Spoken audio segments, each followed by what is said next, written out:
So GPU prices are going down. We might know when the Ryzen 7000 series might launch. Someone put a monitor that was playing Doom in a Lego.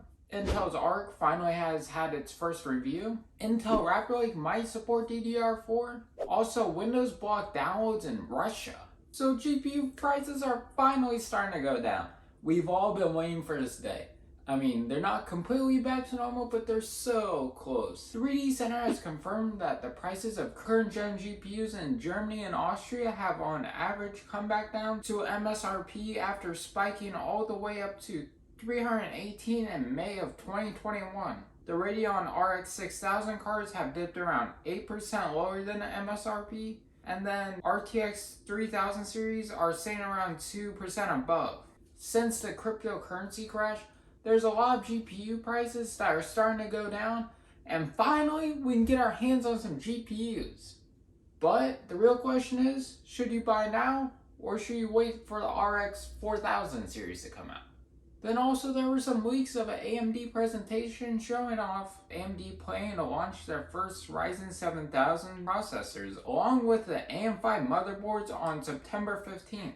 These are supposed to be pretty competitive against Intel's 12th gen CPUs, but there's been some leaks that Intel's going to be launching their 13th gen CPUs around Q4 of 2022, which is probably about the same time as the Ryzen 7000 series might come out, maybe a little bit after. So we will see who wins the fight this time around. Then the modder James Brown has created a Lego brick with a built-in monitor which he manages to run a super blurry instance of the classic shooter game Doom and has a resolution of 72 by 40. Then the Intel Arc A380 finally had its first review from a Chinese tech channel I'm not even going to try to pronounce. It was able to at least outperform a RX 6500 XT and a GTX 1650 and 3D Mark Time Spy, but got crushed in every real-world gaming scenario. Yeah, I don't know if I would go with the Arc, but hey, it's their first GPU. At least it was able to outperform some kind of benchmark against AMD and Nvidia since they've been in the game for a while, but Intel still has a lot of catching up to do. They can do something, right? Because for a while now we've been expecting that Intel's Raptor Lake to only support DDR5, but there's been some leaks on some ASRock motherboards that confirm that Raptor Lake will support DDR4.